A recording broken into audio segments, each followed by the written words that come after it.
Bismillahirrahmanirrahim. Assalamualaikum warahmatullahi wabarakatuh. Waalaikumsalam. Alhamdulillah, alhamdulillahi rabbil alamin. Wassalatu wassalamu ala nabiyyina mursalin Muhammadin wa ala alihi wa ashabihi wa man tabi'ahum bi ihsanin ila yaumiddin, amma ba'du. Allahumma inni as'aluka ilman nafi'an wa rizqan thayyiban wa amalan mutaqabbala wa lisanan dzakira wa qalban khashi'a. Rabbi shrah li sadri. Para sahabat, para pemirsa media agama Islam yang senantiasa dirahmati Allah Subhanahu wa taala. Tak henti-hentinya kita bersyukur kepada Allah Subhanahu wa taala atas seluruh limpahan karunia dan rahmatnya. Di siang yang berbahagia ini kita diberikan kesempatan oleh Allah Subhanahu wa taala setelah kita melaksanakan salah satu kewajiban kita sebagai seorang muslim, yaitu sholat Jum'ah secara berjamaah. Mudah-mudahan Allah Subhanahu wa taala menjadikan sholat jamaah kita menjadi pahala yang besar di sisi Allah Subhanahu wa taala. Dan tentunya kami selalu mengingatkan kepada para pemirsa, hari ini adalah hari yang penuh keberkahan, di mana ada beberapa amal-amal yang disunahkan oleh Nabi Muhammad SAW. Mudah-mudahan kita pun bisa untuk mengamalkan apa-apa yang Nabi Muhammad SAW anjurkan untuk kita kerjakan di hari ini.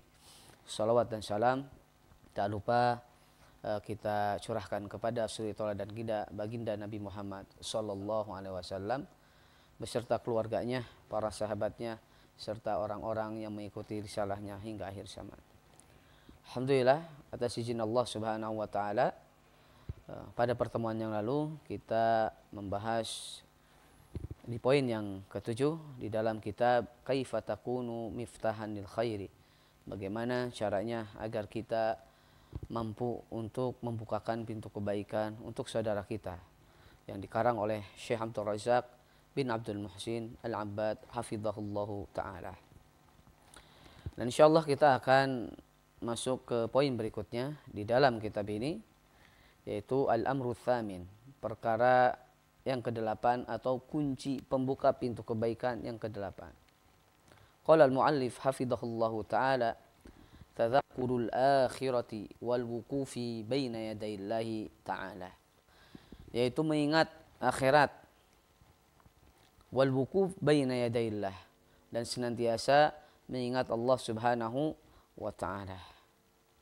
Faminal umuri allati yakunu bihal insanu miftahan lil khairi an yadhkura al-akhirata wal qiyama baina yadayillahi tabaraka wa ta'ala wa mujazatin nasi ala a'malihim wa anna ma yaquluhu wa ma yasduru minhu min amalin kullu dhalika yalqallaha azza wa jal bihi yaumal qiyamah. Maka di antara salah satu perkara yang menjadikan manusia itu bisa mendapatkan kebaikan dan menjadikan manusia itu bisa membukakan pintu kebaikan, yaitu dengan cara mengingat perkara-perkara akhirat dan senantiasa mengingat Allah Subhanahu wa taala. Kenapa di sini muallif memberikan poin di poin 8 ini berkaitan dengan kita mengingat akhirat dan senantiasa mengingat Allah Subhanahu wa taala? Karena tentunya kita melihat daripada isi yang ada di dalam Al-Quran ini. Al-Quran adalah kitabullah, kitabnya orang-orang yang beriman, yang dengannya kita membaca, yang dengannya kita mentadaburi makna-makna daripada ayat-ayat yang ada di dalam Al-Quran.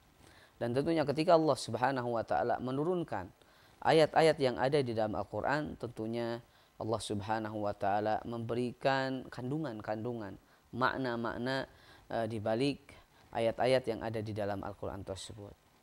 Maka para ulama mengatakan ada 3 kandungan besar yang ada di dalam Al-Quran. Jadi Al-Quran yang jumlahnya 114 surat, 30 juz, 6.600 sekian ayat. Ada yang mengatakan 666, 6.666, ada yang mengatakan 6623, ya, ala kulli hal, ya, itu berselisih di antara para ulama, walaupun tentunya bisa saja kita untuk memvalidasi dengan menghitung satu persatu, ya.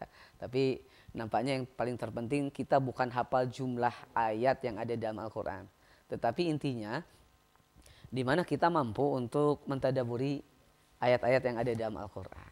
Karena tentunya dari 114 surat, 30 juz, 6.600 sekian ayat itu terkandung 3 makna besar di dalam Al-Quran. Yang pertama adalah berkaitan dengan al-wa'du wal-wa'id, ancaman dan janji. Maka silahkan para pemirsa, ya, isi Al-Quran itu tidak lewat ya, dari janji dan ancaman. Janji dan ancaman. Janji Allah untuk orang-orang yang beriman, surga. Janji Allah, ancaman Allah untuk orang-orang yang kufur kepada Allah, orang-orang yang melakukan kemunafikan, akan Allah Subhanahu wa taala masukkan ke dalam neraka. Itu ancaman dari Allah dan itu termuat di dalam Al-Qur'an. Nah, kemudian makna yang kedua, kandungan yang kedua yaitu al-khabar. Ma makna al-khabar? Al-khabar adalah berita. Nah, berita ini mencakup berita umat-umat terdahulu, kemudian berita tentang perkara-perkara yang akan datang, yaitu berkaitan dengan akhirat. Berita umat-umat terdahulu, di situ ada kisah Fir'aun, Nabi Musa, Nabi Ibrahim, dan nabi-nabi yang lainnya, dan umat-umat yang lainnya. Agar kita bisa mengambil ibrah, mengambil pelajaran dari kisah-kisah tersebut, dari berita tersebut. Kemudian untuk apa Allah Subhanahu wa taala mengabarkan tentang perkara-perkara akhirat? Apa yang akan terjadi nanti di yaumul qiyamah? Apa yang akan terjadi di akhirat nanti? Allah kabarkan di Al-Qur'an. Ya, maka tentang keadaan orang yang beriman di surga Allah kabarkan. Apa makanannya nanti? Ya, tentang keadaan orang-orang kafir di akhirat Allah kabarkan di dalam Al-Qur'an. Makanan apa yang mereka akan makan nanti di neraka. Kemudian juga Allah kabarkan kepada kita tentang nanti kejadian hari kiamat seperti apa. Ya, idas samaun fatorat, idas syamsu kuwirat, idas samaun fatorat, idas syamsu kuwirat. Kemudian fa idza ja'atis sohof, fa idza ja'atit tamatul kubra. Allah kabarkan langit akan terbelah, laut akan diluapkan, gunung-gunung akan Allah terbangkan nanti. Nah, untuk apa Allah Subhanahu wa taala mengabarkan kepada kita tentang perkara akhirat ini atau perkara yang belum terjadi hari ini, tapi yang akan kita rasakan nanti di kemudian hari. Agar kita ini merasa takut. Ya, agar kita merasa takut, sadar akan ngerinya ya azab yang Allah Subhanahu wa taala, hukuman yang Allah Subhanahu wa taala akan berikan kepada orang-orang yang kufur kepada Allah Subhanahu wa taala. Allah Subhanahu wa taala banyak menggambarkan tentang kisah-kisah penduduk neraka nanti, hukumannya seperti apa. Bahkan ada salah satu ayat di dalam Al-Qur'an ini yang mengkisahkan tentang keadaan makanan penduduk neraka. Ya, Allah Subhanahu wa taala berfirman, "Inna syajarataz zakum ta'amul athim." Ya, sesungguhnya pohon zakum. Ya, kita lihat ketika Nabi Muhammad SAW mengatakan pohon zakum di dalam hadis Sahih Bukhari dalam bab syafaat, para sahabat bertanya, pohon zakum itu seperti apa? Yang kita bayangkan seperti apa pohon zakum? Nabi menyepertikan pohon zakum itu seperti pohon yang berduri yang ada di daerah Najd. Daerah Najd itu di dalam Sahih Bukhari. Ya, kita tidak bisa bayangkan seperti durian mungkin ya hari ini yang buah yang lancip gitu berduri, ya bahkan lebih dahsyat dari itu. Nah, itu nanti makanan penduduk neraka. Ya, dimakan. Ketika dimakan maka akan robek kerongkongannya, akan robek perutnya. Agar apa? Agar kita takut, ya, tidak melakukan perbuatan syirik, tidak melakukan perbuatan kekufuran. Nanti kalau kita melakukan perbuatan kekufuran, perbuatan syirik akan seperti ini. Kemudian belum juga disebutkan minuman penduduk neraka, ya, dari nanah.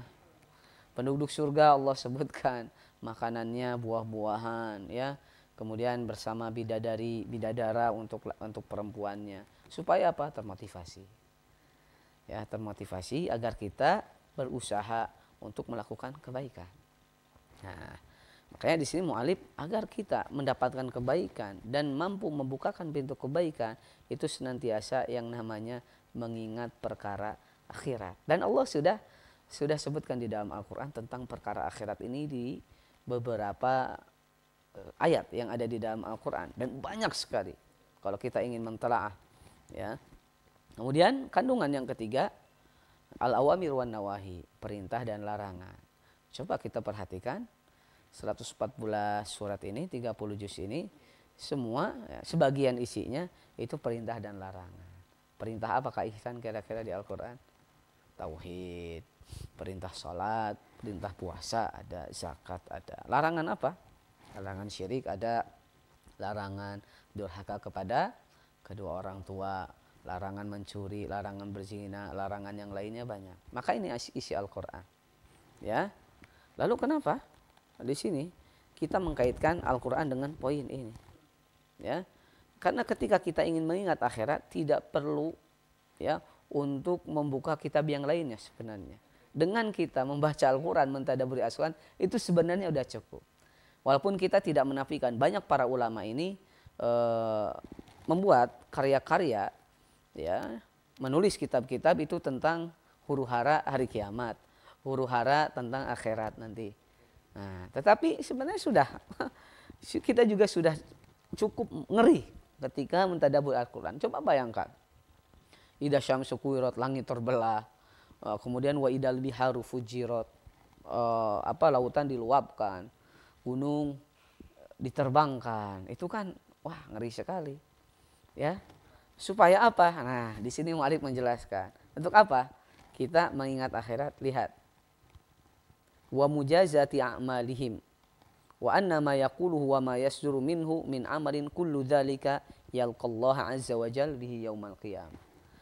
Supaya kita ini sadar, ketika kita mengingat akhirat, maka kita termotivasi untuk tidak melakukan keburukan. Nah, kenapa kita ingat akhirat? Supaya kita juga termotivasi untuk melakukan kebaikan. Sehingga dengan kebaikan tersebut, kita bisa mengajak saudara-saudara kita untuk melakukan kebaikan tersebut.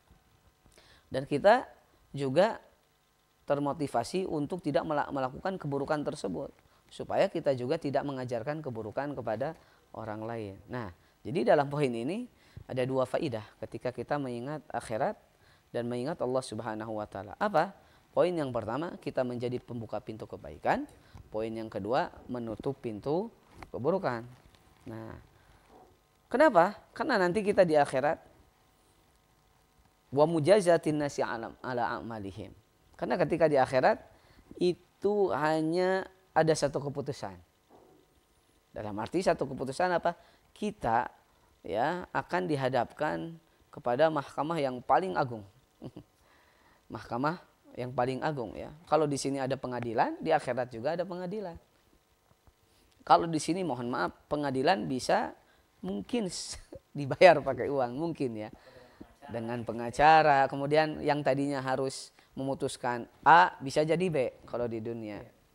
Tapi kalau di akhirat tidak bisa. Ini fasul qadha. Allah Subhanahu wa taala yang memutuskan. Nah, ketika apa yang kita katakan wa anna ma yaqulahu wa ma yasduru minhu min amalin. Dan ketika apa yang kita katakan, apa yang kita lakukan dari amalan ini, dari perbuatan ini, semua akan Allah pertanggungjawabkan di hari kiamat. Nah, di hari kiamat. Bayangkan para pemirsa, ya, 50.000 tahun. 50.000 tahun manusia akan berdiri di padang mahsyar. Bahkan ka'alfi sanatin mimma ta'uddun. Satu hari itu ya rasanya seperti 1000 tahun. Ka'alfi sanah. 1000 tahun. Bayangkan 50.000 tahun manusia berdiri dalam keadaan telanjang, tidak menggunakan sandal, ya, tidak menggunakan pakaian, dari kaki sampai ujung rambut telanjang. Nah, dan ini jelas hadisnya juga dari Miqdad bin Al-Aswad. Yuhsyarun nas hufatan uratan ghullan.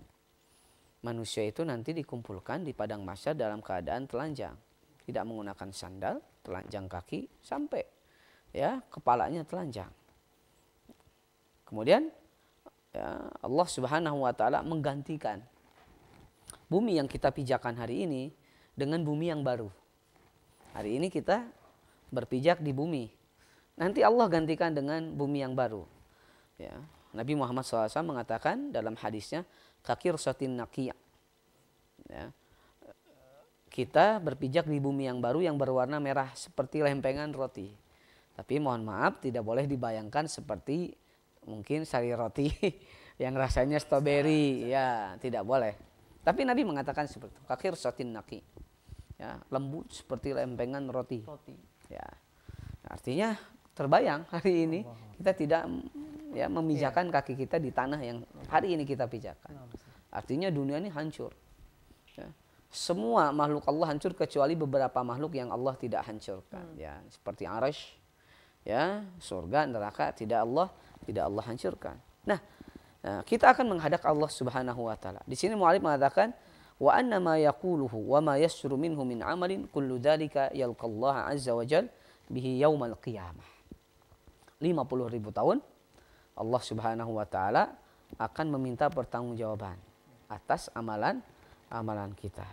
Nah, ada dua kemungkinan yang akan didapatkan oleh makhluk Allah Subhanahu wa taala. Tentunya di sini makhluk Allah adalah jin dan manusia. Ya, jin dan manusia, adapun binatang wallahu alam ya tidak ditaklif. Nah, immal jannah wa imman nar. Ada dua kemungkinan. Kemungkinan yang pertama masuk ke dalam surga, kemungkinan yang kedua masuk ke dalam neraka. Jadi tidak ada istilah ya di pertengahan antara surga dan neraka, tidak sebagaimana yang diyakini sebagian kaum Mu'tazilah. Ya, nanti ada sebagian manusia yang hidup di antara surga dan neraka. Nah, wallahu alam ini tidak tepat. Karena ada dua kemungkinan, hitam dan putih, masuk ke dalam surga dan masuk ke dalam neraka. Makanya di sini mu'allif mengatakan, melanjutkan, wa an yatadzakkara fi hadzal bab annal jannah laha thamaniyatu abwab wan naru laha sab'atu abwab. Nah, oleh karena itu di dalam poin ini kita harus senantiasa memikirkan berkaitan dengan keadaan kita nanti di akhirat akan seperti apa. Ya. Karena anil jannah laha thamaniyah abwab. Karena surga ini memiliki 8 pintu. Wan nar laha sab'atu abwab. Dan neraka juga memiliki 7 pintu. Nah, maka setiap manusia akan dipanggil oleh Allah Subhanahu wa taala ke 7 pintu ini. Ya, dalam salah satu riwayat ya bahwasannya surga itu ada 8 pintu. Pintu yang pertama namanya pintu la ilaha illallah, pintu syahadat. Pintu yang kedua pintu salat. Ya. Pintu yang ketiga pintu zakat. Pintu yang keempat pintu puasa. Pintu yang kelima pintu haji, yaitu rukun Islam. Nah, sekarang kalau 8 berarti kurangnya berapa? 3 lagi. Nah, kira-kira pintu apa para pemirsa dan Kak Ihsan mungkin bisa bantu? Royan. 3. Royan, betul ya. Royan itu memang ada pintu khusus untuk orang-orang yang berpuasa. Nah, ini yang sering disebut juga. Ya. Sampaikan kita sering mendengar pintu Royan. Itu khusus orang-orang yang berpuasa. Tetapi 8 pintu ini disebutkan dalam hadis yang lain, dalam redaksi yang lain. Dan Royan tidak termasuk dalam redaksi hadis yang ini.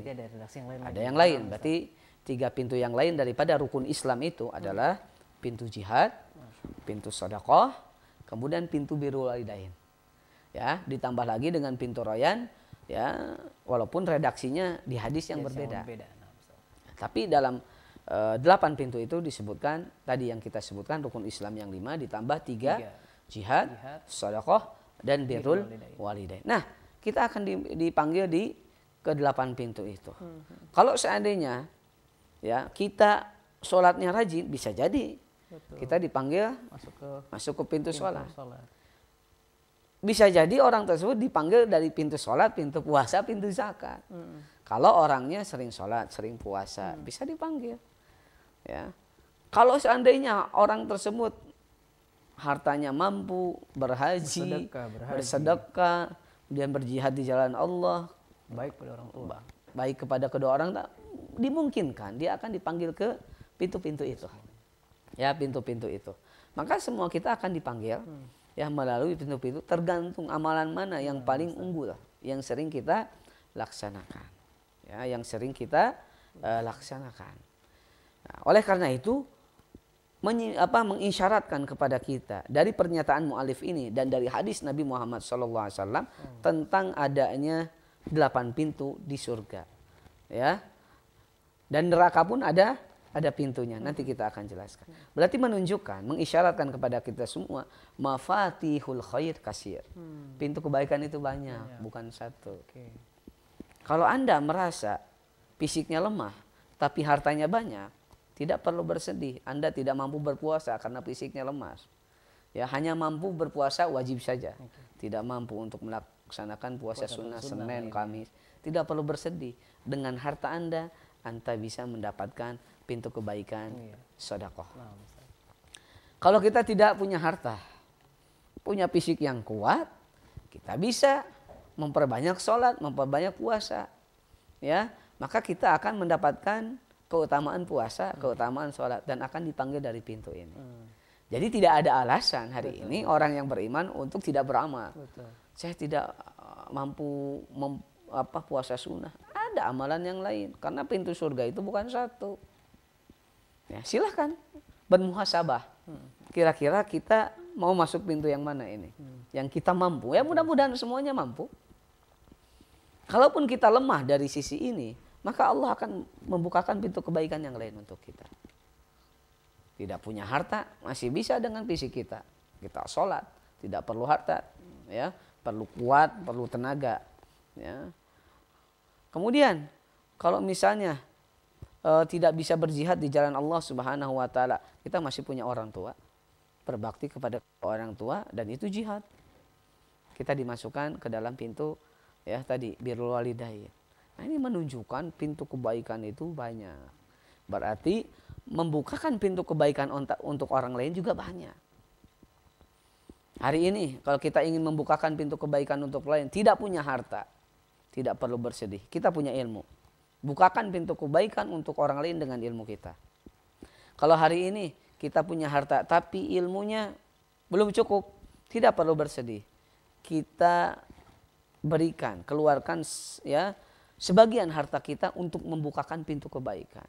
Ya, kalau punya harta banyak, bikinkan pesantren, bikinkan masjid, bikinkan sekolahan, bikinkan panti asuhan, amal jariah.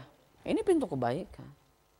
Kalau tidak punya harta, kemudian ilmunya belum cukup, tidak perlu bersedih. Ya, keimanan kita, keikhlasan kita, kesolehan kita itu bisa membantu membukakan pintu kebaikan untuk lain. Antum cukup sholat dengan ikhlas. Kalau tidak punya harta, tidak punya ilmu, cukup antum, ya, membantu semampunya dengan jiwa raga kita, dengan kesolehan kita. Umat Islam hari ini terbantu. Kita membukakan pintu kebaikan. Nah, ini menunjukkan, ya, bahwasanya Allah Subhanahu Wa Taala kenapa menjadikan surga itu menjadi beberapa pintu, mengisyaratkan kepada kita semua orang beriman bisa melakukan banyak kebaikan, mudah masuk surga. Orang beriman bisa membukakan banyak pintu kebaikan, bisa membukakan banyak pintu kebaikan. Kalau kita tidak mampu untuk melakukan amalan ini, sudah berusaha, masih ada amalan yang lain. Kemudian di sini wanar laha sab'atu abwab, ya, para pemirsa, dan neraka pun memiliki 7 pintu. Ya, Ibnu Abbas mentafsirkan ayat yang ada di dalam surat Al-Hijr. Allah Subhanahu wa taala berfirman, laha sab'atu abwabin likulli babin minhum juz'um maksum. Bahwasanya neraka ini memiliki 7 pintu. Ibnu Abbas mengatakan 7 pintu itu ada yang disebut dengan Jahannam. Kita kenal dengan istilah neraka Jahannam. Kemudian Sa'ir. Neraka Sa'ir. Kemudian ada yang disebut dengan Hutamah. Ya. Kita tahu narullahil Hutamah. Ya. Nah, Jahannam, Sa'ir, kemudian Jahim. Ya. Jahannam dengan Jahim beda, Zat? Beda. Ya, nama itu nama saja. Jahannam, neraka Jahannam, dan Jahim. Dan masih banyak nama-nama yang para ulama sebutkan. Ini menunjukkan pintu keburukan juga banyak. Iya. Pintu keburukan juga banyak. Kalau tadi pintu kebaikan banyak, pintu keburukan juga banyak, bukan satu. Artinya ketika kita melakukan keburukan-keburukan bisa saja kita masuk ke pintu-pintu itu. Terpanggil. Terpanggil. Nah, Ustaz. Ya, terpanggil. Ya, walaupun wallahu alam tidak ada dalil yang khusus kalau melakukan keburukan ini maka akan masuk ke pintu ini. Tapi yang jelas orang yang kufur kepada Allah, ya, maka akan masuk neraka jahanam. Dan kita tahu orang munafik itu akan berada di kerak neraka, fiddarkil asfad minan nar. Ya, saya kira tidak perlu tahu ya kalau saya melakukan keburukan ini masuk pintu ini, ya, karena kita tidak berharap masuk ke pintu manapun. Nah, tetapi kalau kita ingin tahu kalau saya melakukan sholat masuk pintu mana, karena ini kebaikan. Sehingga termotivasi kita. Tapi kalau untuk keburukan mau masuk pintu manapun, pasti akan masuk neraka. Mau kufur, mau kesalahan yang lain, maksudnya bisa jadi masuk ke salah satu pintu ini yang 7 ini. Intinya mau pintu manapun kita jangan sampai gitu kan. Nah, jadi jangan timbul pertanyaan kalau ini masuknya pintu yang mana ya. Kalau untuk surga tidak apa-apa saya kira oke ya. Tapi kalau untuk neraka mau masuk pintu manapun ya, maka kita tidak berharap itu. Nah, di sini Kak Ihsan dan para pemirsa, mu'alif memberikan satu contoh keadaan tentang keadaan manusia nanti di yaumul qiyamah di akhirat. Lihat di sini dalam surat Az-Zumar. Ayat ini masyhur, wasiqal ladzina kafaru ila jahannam zumara hatta idza ja'uha futihat abwabuha wa qala lahum khazanatuha wasiqal ladzina kafaru ila jahannam zumara. Maka akan digiring orang-orang yang kafir, orang-orang yang kufur kepada Allah ke neraka jahanam secara bergerombol. Zumaro itu bergerombol. Hatta idza ja'uha futihat abwabuha. Sampai mereka sampai di pintu neraka, maka pintu neraka itu akan dibukakan. Wa qala lahum khazanatuha. Maka penjaga ya neraka itu mengatakan, "Alam ya'tikum rusulun minkum yatluna 'alaikum ayati rabbikum." Bukankah telah datang kepada kalian rasul-rasul yang telah membacakan ayat-ayat Rabb kalian? Wa yundirunakum, dan telah memperingati kalian liqa yaumikum hadza, tentang hari ini, tentang pertemuan ini, yaitu di hari kiamat. Qalu bala walakin haqqat kalimatul azabi 'alal kafirin. Ya, tentu para rasul sudah memperingati kami. Nah, maka ketika orang-orang kafir itu digiring ke neraka secara bergerombol, tidak ada satu kesempatan pun untuk bernegosiasi. Kalau hari ini ada hukum ya, ketika orang tersebut dihukum divonis 15 tahun. Kemudian melakukan kebaikan, akan dikurangi jadi 10 tahun. Atau mungkin dibayar dengan harta, itu bisa terkurangi. Ditebus, tapi kalau nanti di akhirat tidak bisa. Kata Allah Subhanahu wa taala, "Khudhuhu fagullu, tsummal jahima sallu." Ambil, seret. Summa jahima sallu, ya, seret ke neraka. Summa fi silsilatin dar'uha sab'una dira'an fasluku. Ikat dia dengan rantai ya yang panjangnya 70 hasta. Jadi tidak ada ketika Allah memerintahkan malaikat zabaniyah, penunggu neraka, untuk menyeret orang tersebut, maka tidak ada negosiasi sebentar. Ya. Bahkan orang-orang kafir itu ingin menebus hukuman yang Allah berikan, siksa yang Allah berikan, agar mereka dikembalikan lagi ke dunia, kemudian mereka beriman kepada Allah. Kata Allah Subhanahu wa ta'ala di dalam Al-Qur'an, "Innal ladzina kafaru law anna lahum ya mislama fil ardi laftadau bihi min su'il adzabi yaumal qiyamah." Orang-orang kafir ketika mereka nanti di akhirat, mereka akan berkata, "Kami akan menebus hukuman ini dengan dunia dan seisinya." Agar mereka kembali, agar Allah kembalikan mereka ke dunia, kemudian mereka beriman.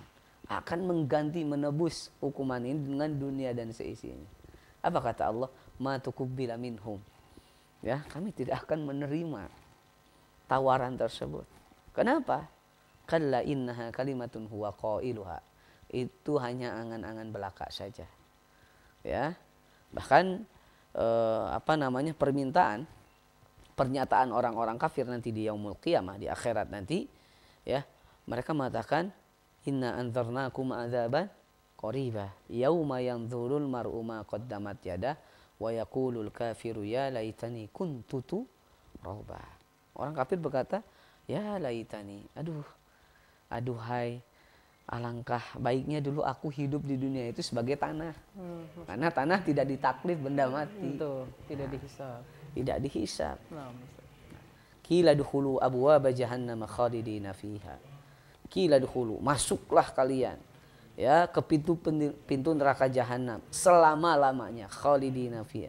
Fabi samathwal mutakabbirin.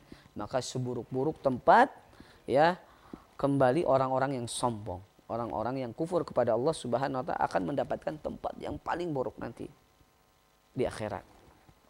Ini Allah gambarkan. Jadi ketika mereka sampai di pintu neraka tidak bisa bernegosiasi, ya langsung futihat. Lihat kalimatnya di sini, jauha futihat. Ketika sampai depan pintu neraka futihat, langsung dibuka, langsung dibuka. Nah, dipersilahkan ya. Kemudian di sini juga mu'allif menggambarkan tentang keadaan penduduk surga. Wasiqal ladzina taqaw rabbahum ilal jannati zumara. Maka akan digiring orang-orang yang bertakwa kepada Rabb mereka ke surga secara bergerombol. Hatta idza ja'uha wa futihat abwabuha. Ini tolong perhatikan para pemirsa ya. Hatta idza ja'uha wa futihat abwabuha wa qala lahum khazanatuha. Sampai orang-orang yang bertakwa yang beriman kepada Allah ini di pintu surga. Wa futihat, dan dibukakan pintu surga. Perhatikan ya. Tadi kisah tentang neraka itu tidak ada huruf wawu di situ. Hatta idza jauha futihat, langsung. Tetapi ketika menceritakan tentang penduduk surga, hatta idza jauha wa futihat. Perbedaannya, untuk penduduk neraka tidak ada kalimat wawu, tidak ada huruf wawu, untuk surga ada wawu. Nah, ini tentunya ada filosofinya, ada maknanya ini. Jadi artinya kalau sudah masuk neraka itu tidak perlu ditanya. Ya, ketika digiring ke neraka sudah pasti mereka ini kufur kepada Allah, langsung masukkan tanpa jeda. Tetapi ketika orang itu masuk surga, ada jeda terlebih dahulu, ada wawunya di situ. Apa yang dimaksud wawu di sini? Berarti sebelum masuk surga itu para ulama mengatakan ada faslul qadha. Apa itu faslul qadha? Ya, tempat pengadilan.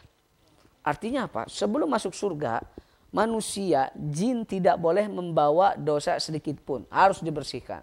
Yang pernah, mohon maaf, menendang kucing, itu diadili di situ sebelum masuk surga.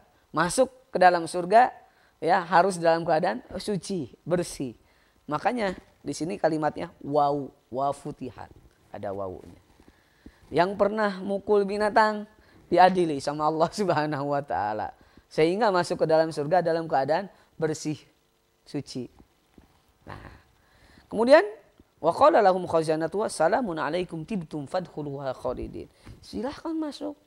Selamat, salamun, keselamatan bagi kalian, tibtum, nikmati. Fadkhuluha khalid, masuklah ya selama-lamanya.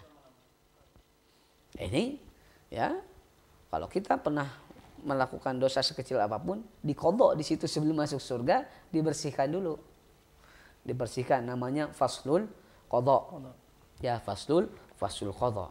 Nah, banyak ayat-ayat yang mengisahkan tentang keadaan penduduk neraka, penduduk surga, tapi setidaknya ini kita diberikan gambaran oleh Allah Subhanahu wa taala, dan mu'allif menukil ayat ini dalam surat Az-Zumar tentang keadaan-keadaan penduduk neraka dan penduduk surga. Maka lihat, fal jannatu lahu abwab wa abwabuha laha mafatih wan naru laha abwab wa abwabuha laha mafatih wa mafatihul jannah wan nar fid dunya wal fil akhirah.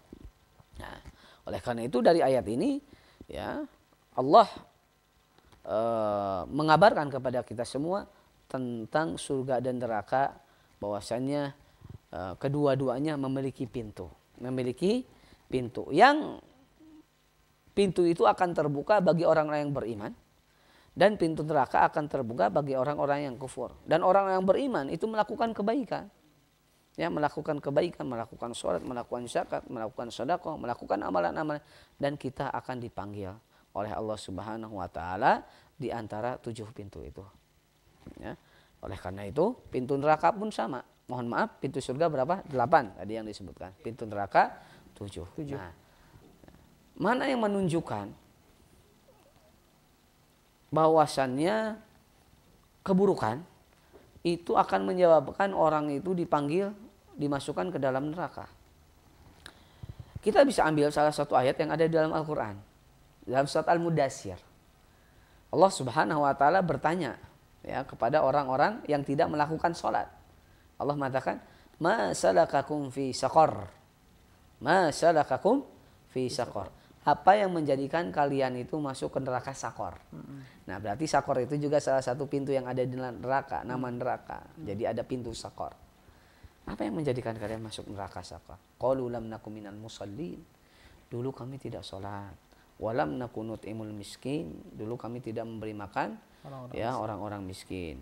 Wa kunna nakhudu ma'al khaidin. Nah, ini bisa menunjukkan berarti ya keburukan, ya, itu bisa menjadikan orang tersebut masuk ke dalam neraka terlebih dahulu. Nah, dan semuanya tahta masyiatillah. Semuanya atas kehendak Allah Subhanahu wa taala. Ya, kekufuran, kemunafikan itu sudah pasti menjadikan orang tersebut kekal di dalam neraka. Tapi keburukan yang lain, ya, contoh mohon maaf berzina, ya itu keburukan tapi tidak menjadikan orang itu kufur. Ya, kemudian mencuri itu keburukan tapi tidak menjadikan orang itu kufur selama orang tersebut tidak menghalalkan perbuatan tersebut. Tapi bisa jadi penyebab orang itu masuk ke dalam neraka dulu. Bisa jadi. Tapi bisa jadi Allah Subhanahu wa taala ampuni dosanya. Kenapa? Karena Allah Maha Pengasih dan Maha Penyayang. Bisa jadi. Bisa jadi Allah Subhanahu wa taala ampuni dosanya. Ya, ampuni dosanya. Makanya di sini mu'allif mengatakan wal ma'asi wal atham amma syirku wal kufru billahi tabaraka fa inna man mata alaihi futihat lahu abwabun nar wa khullida fiha abadal abad. Nah, adapun ma'asi, maksiat, keburukan-keburukan, amma syirku, adapun syirik dan kufur dan nifak, itu barang siapa yang mati tidak sempat bertaubat kepada Allah Subhanahu wa taala, maka sudah dipastikan Allah akan membukakan pintu neraka baginya dan Allah akan memasukkan ke dalam neraka secara kekal. Ya, secara kekal. Secara kekal. Ya, maka kita berharap kepada Allah Subhanahu wa taala. Manusia itu tempat berbuat salah, lupa, ya. Tapi ingat, ketika kita berbuat salah, Allah Subhanahu wa taala adalah zat Maha Pengasih, Penyayang, Pengampun. Ya, dan tadi kita katakan Kak Ihsan dan para pemirsa, Allah itu ya bisa saja menghukum hambanya terlebih dahulu atau bisa jadi Allah Subhanahu wa taala mengampuni kesalahan-kesalahan hamba tahta masyiatillah. Jadi kita tidak boleh ketika melihat saudara kita yang beriman kepada Allah kemudian pernah melakukan suatu kesalahan. Ya, pernah melakukan dosa besar. Ya, mungkin pernah mencuri atau mungkin pernah berzina kemudian meninggal, dan kita tidak boleh mengatakan pasti orang tersebut masuk ke dalam neraka. Kenapa? Karena pernah mencuri, karena pernah berzina. Ya, tentunya dosa, pengampunan dosa itu tahta masyiatil. Bisa jadi orang ini bertaubat dan kita tidak tahu, yang ternyata Allah terima taubatnya dan Allah masukkan ke dalam surga. Ya, makanya berhati-hati ya di dalam memvonis ya kesalahan seseorang. Bisa jadi kesalahan tersebut Allah ampuni dosanya dan orang tersebut bertaubat, tetapi tentunya kita tidak boleh berleha-leha ya, karena Allah memiliki sifat pengampun, Maha Pengasih dan Penyayang, sehingga kita bermudah-mudahan untuk melakukan kesalahan. Karena tentunya ada kesalahan-kesalahan, kemaksiatan-kemaksiatan yang menyebabkan orang tersebut bisa masuk ke dalam neraka terlebih dahulu. Mungkin Kak Ihsan pernah mendengar kisah seorang perempuan yang masuk neraka gara-gara menyiksa kucing. Nah, ini disebutkan ya oleh beberapa ulama di dalam kitabnya. Ya, saya ambil salah satu contoh di dalam kitab Bulughul Maram di bab nafaqah, hadis paling terakhir. Ya, di situ mu'allif mengkisahkan yang menyebutkan hadis tentang wanita yang dihukum disiksa oleh Allah Subhanahu wa taala gara-gara menyiksa kucing. Tentunya menyiksa kucing bukan merupakan perbuatan kekufuran, bukan perbuatan kemunafikan, tapi itu kesalahan, menyakiti makhluk Allah. Ya, kemudian Allah Subhanahu wa taala masukkan dulu ke dalam neraka. Kenapa? Karena sebab tadi kezaliman. Menyiksa kucing, tidak memberi makan kucing. Nah, ini berarti yang namanya kemaksiatan, keburukan itu bisa jadi salah satu penyebab orang itu masuk ke dalam neraka terlebih dahulu.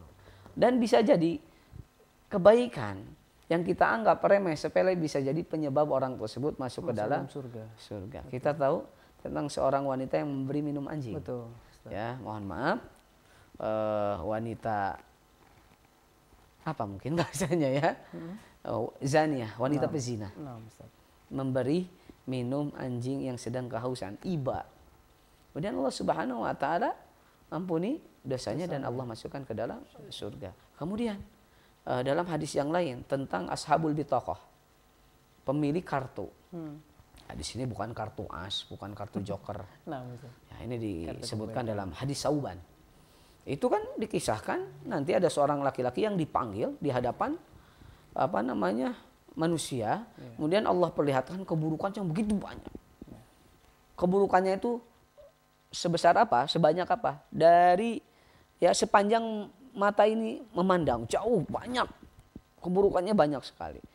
Tetapi Allah bertanya, apakah ini keburukan kamu? Ya. Apakah malaikat menzalimi kamu, mencatat tidak sesuai dengan fakta? Tidak, ini keburukan saya. Apakah engkau memiliki kebaikan? Saya tidak punya kebaikan. Kata Allah, engkau masih memiliki satu kebaikan. Apa? Dikeluarkan katu syahadat. La ilaha illallah. Itu kebaikan kamu. Sehingga Allah masukkan ke dalam surga. Ya, maka ingat akhirat. Bacalah kisah-kisah tentang akhirat.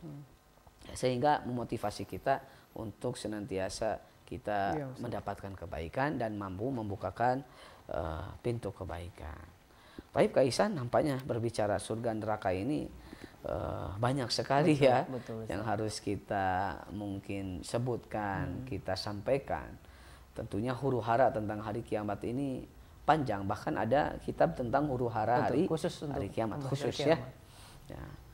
Silahkan ya, para pemirsa kalau ingin mentadaburi tentang kengerihan nanti hari kiamat, buka surat At-Takwir, kemudian Al-Infitar, kemudian surat Abasa. Itu saya kira dah cukup ya. Atau mau tentang kisah makanan penduduk surga, surat Al-Baqarah, penduduk neraka surat Sofat, surat Fusilat juga ada. Ya, surat Fusilat ada. Bahkan di dalam surat Fusilat ini saya tadi ingin menyampaikan satu pernyataan dari Allah Subhanahu wa taala tentang keadaan kita di hari kiamat. Nanti kita di hari kiamat akan berdiri di hadapan Allah Subhanahu wa taala 50.000 tahun kurang lebih di padang mahsyar. Kita akan mempertanggungjawabkan amalan-amalan yang kita lakukan di dunia. Hari ini ketika kita diadili di dunia, ditanya, diinterogasi di dunia, kita bisa berbohong.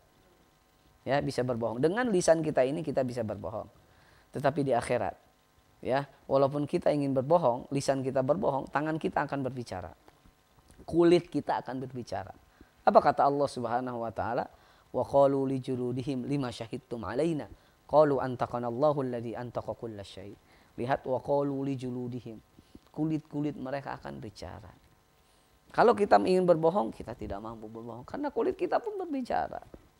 Nah, ini jadi renungan untuk kita. Wah, ternyata perkara di akhirat itu sangat dahsyat.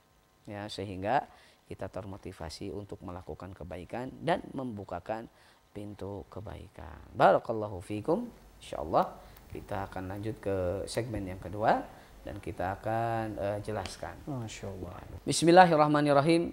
Para sahabat dan para pemirsa media Gema Islam yang senantiasa dirahmati Allah Subhanahu wa taala.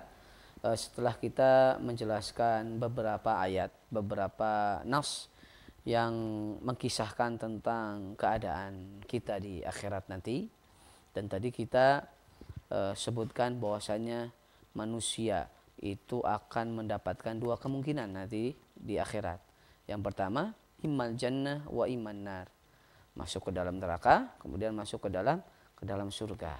Nah, di sini kita akan menutup salah satu hadis yang diriwayatkan oleh Abu Hurairah radhiyallahu anhu yang mu'alif nukil di dalam kitab ini. Ya. Qala al-mu'allif jaa fi sahihaini min hadis Abu Hurairah radhiyallahu anhu. Anin Nabi sallallahu alaihi wasallam annahu qala man anfaqa zawjaini fi sabilillah nudiya yaumal qiyamati min abwadil jannah ya Abdullah hada khairun faman kana min ahli sholati nudiya min babis sholah. Nah, di sini di dalam hadis sahihain dari Abu Hurairah radhiyallahu anhu, Nabi Muhammad SAW mengatakan man anfaqa zawjaini fi sabilillah, barang siapa yang memberikan nafkah dua istri, di sini zaujain fi sabilillah, di jalan Allah Subhanahu wa taala, maka dipanggil pada hari kiamat. Ya, maka akan dipanggil pada hari kiamat, ya Abdullah hada khairun, wahai hamba Allah, ini merupakan kebaikan. Ya, kemudian di sini Nabi melanjutkan hadisnya, faman kana min ahli shalah nudiya min babis shalah, barang siapa yang dia senantiasa mendawamkan ibadah salat, maka akan dipanggil dari pintu salat. Nah, tadi kita singgung ya, ternyata memang di surga itu ada berapa pintu, Kak Isa? 8. Dan tadi kita sebutkan ada pintu salat. Pintu sholat. Ya. Maka orang yang mendawamkan salat itu akan dipanggil dari pintu salat. Wa man kana min ahli siyam nudiya min babir rayyan. Dan barang siapa yang senantiasa melakukan puasa, maka akan dipanggil di pintu rayyan. Pintu rayyan itu pintu yang dikhususkan untuk orang-orang yang berpuasa. Ya. Wa man kana min ahli jihad nudiya min babil jihad. Barang siapa yang senantiasa berjihad di jalan Allah Subhanahu wa taala, maka akan dipanggil di pintu jihad. Wa man kana min ahli shadaqah nudiya min babis shadaqah. Dan barang siapa yang senantiasa bersedekah, maka akan dipanggil melalui pintu sedekah. Nah, jadi tadi kita jelaskan terlebih dahulu tentang jumlah pintu surga. Nah, ternyata di sini mu'alif menguatkan dari hadis Abu Hurairah, bahwasanya memang yang mendawamkan sholat akan dipanggil melalui pintu sholat. Yang mendawamkan sedekah dipanggil di pintu sedekah. Yang mendawamkan puasa dipanggil melalui pintu rayyan. Mungkin yang mendawamkan birrul walidain akan dipanggil menuju pintu birrul walidain. Nah, qala Abu Bakar, ya Rasulullah, ma'ala man nudiya min hadhil abwab min daruratin fahal yud'a ahadun min hadhil abwab kulliha. Abu Bakar radhiyallahu anhu bertanya kepada Rasulullah, wahai Rasulullah, apakah mungkin ada seorang hamba yang akan dipanggil ke pintu-pintu ini, ke 8 pintu ini? Maka Abu Bakar mengatakan, Rasul mengatakan, qala na'am, ya, tentu, wa arju an takuna minhum, dan aku berharap ya engkau termasuk orang tersebut. Artinya apa? Ketika Abu Bakar bertanya kepada Rasulullah tentang seorang hamba nanti di yaumul qiyamah yang kemungkinan akan dipanggil di semua pintu, ya, maka Rasul mengatakan, iya, mungkin sekali ada seorang hamba yang akan dipanggil ke beberapa pintu ini. Dan Rasul mendoakan Abu Bakar, semoga engkau wahai Abu Bakar termasuk orang tersebut, termasuk orang yang dipanggil melalui pintu-pintu tersebut. Kenapa Rasul mendoakan Abu Bakar? Kenapa Rasul mendoakan Abu Bakar? Agar Abu Bakar termasuk orang yang dipanggil melalui pintu-pintu itu.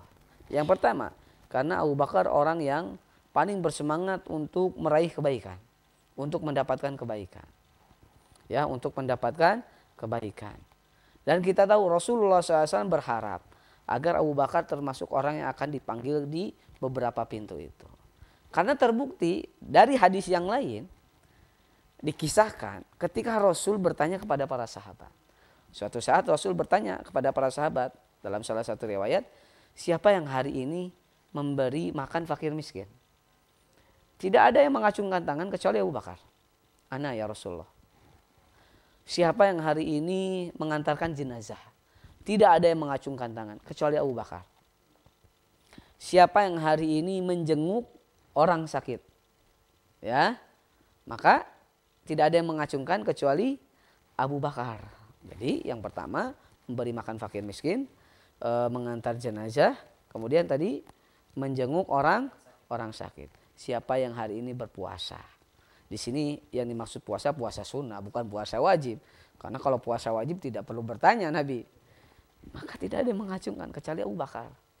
Dan Nabi mengatakan kalau 4 amalan ini terkumpul dalam satu hari, ya, maka tentunya Allah Subhanahu wa taala akan menjamin orang tersebut masuk surga. Siapa yang bisa mengumumkan 4 amal ini dalam satu hari masuk surga? Yang bisa Abu Bakar saja. Ya. Nah, jadi kenapa Rasul mendoakan Abu Bakar? Karena Abu Bakar terbukti orang yang semangat untuk meraih kebaikan, membukakan pintu kebaikan, dan Allah berikan taufik kepada Abu Bakar untuk melakukan kebaikan. Nah, kalau kita ingin dipanggil, ya, pintu sholat kita ingin dipanggil, pintu zakat kita ingin dipanggil, pintu sedekah ingin dipanggil, maka tentunya kita harus bersemangat untuk senantiasa meraih kebaikan. Ya, kalau sekarang saya hanya mampu sholat, padahal dia mampu untuk bersedekah, ya, padahal dia mampu untuk bersedekah, maka lakukan bersedekah supaya kita dipanggil di pintu sholat, pintu sedekah, pintu jihad, pintu birrul walidain. Nah, ini menunjukkan bahwasannya, ya, hadis ini mengisahkan bahwasannya manusia itu akan dipanggil dengan amalan-amalan yang orang tersebut unggul, yang manusia tersebut unggul. Ya, jadi tidak perlu bersedih. Mafatihul khair, pintu kebaikan banyak, pembuka pintu kebaikan banyak. Kalau kita tidak mampu dengan harta kita untuk membukakan pintu kebaikan, kita masih memiliki fisik yang kuat, bukakan pintu kebaikan dengan fisik kita. Kalau kita tidak mampu ilmu, kita punya harta, bukakan pintu kebaikan untuk orang dengan harta kita. Ya, tidak ada alasan untuk orang yang beriman untuk tidak membukakan pintu kebaikan untuk orang lain. Semua kita mampu untuk membukakan pintu kebaikan. Wallahu taala alam bisawab. Mudah-mudahan kisah yang tadi yang disebutkan oleh mu'allif di akhir poin ini bisa menggugah kita, memberikan motivasi kepada kita agar kita senantiasa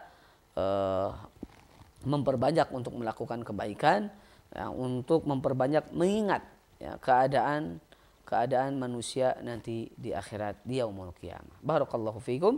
Subhanakallahumma bihamdika asyhadu an la ilaha illa anta astaghfiruka wa atubu ilaik. Wassalamualaikum warahmatullahi wabarakatuh.